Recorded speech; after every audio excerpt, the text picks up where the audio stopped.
Alors, comme j'ai dit sur la précédente vidéo, le naturopathe, lui, va faire une vraie enquête sur son consultant pour connaître tout, tout sur son consultant et du coup connaître l'origine des troubles. Donc quels éléments du coup, en priorité, le naturopathe va essayer de récolter? Déjà, la force vitale du consultant. La force vitale du consultant qui est très importante, est-ce qu'elle est faible? Est-ce qu'elle est forte? Et on la mettra en relation avec son morphotype qu'on a vu, lors de précédentes vidéos.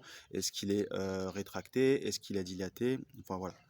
On va apprécier aussi l'état de ses systèmes nerveux et système hormonal qu'on mettra aussi en relation avec son morphotype. Ces 2 systèmes qui mettent en relation l'ensemble de l'organisme, les hormones et les influx nerveux. On va apprécier aussi la toxémie, donc les toxines, le type de toxine, la quantité et la localisation. Alors cette toxémie qui encrasse notre organisme n'est que l'aboutissement, la conséquence de tout ce qui entre dans notre organisme par différentes voies et qui ont du mal à être éliminés par nos organes d'élimination et qui finissent à leur tour, à la longue, par s'encrasser aussi et éliminer de moins en moins bien. On distingue 2 grands types de toxines en naturopathie. Voilà, c'est relativement simple, les cols et les cristaux, qu'on détaillera plus tard. À ces 2 grands types de toxines, on peut y ajouter toutes celles liées à l'agroalimentaire, les colorants, les conservateurs, les agents de sapidité, celles liées aux différents traitements chimiques et vaccinaux, créant des troubles et pathologies nouvelles. On a aussi la toxémie psychique, avec les formes de pensée négatives. Donc ça, il faut y penser aussi, parce que c'est souvent le point de départ de nombreux troubles. Donc on a la toxémie qui entre par la bouche, donc l'alimentation et le système digestif, par nos poumons, par l'air qu'on respire, par notre peau et notre mental. Cette toxémie peut devenir problématique si elle s'accumule et que les organes d'élimination ne suivent plus. Il y a plus d'apports toxiniques que d'élimination.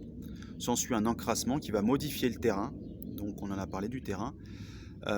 Donc voilà, on va apprécier la toxémie au sens général du terme. Ensuite, on va donc du coup la force vitale, l'état des systèmes nerveux, système hormonal, la toxémie et on va regarder la qualité des émonctoires, donc ces portes de sortie des toxines. Donc là, on va faire un petit point. Donc au niveau des émonctoires des portes de sortie, on a donc le système digestif, le système urinaire, le système cutané, le système pulmonaire et ORL et le système génital chez la femme, du coup, lors des règles. Voilà les grands exutoires. Donc, ce qu'on va regarder, du coup, au niveau du système digestif, si donc du coup le transit est normal, est-ce qu'il y a de la constipation, de la diarrhée?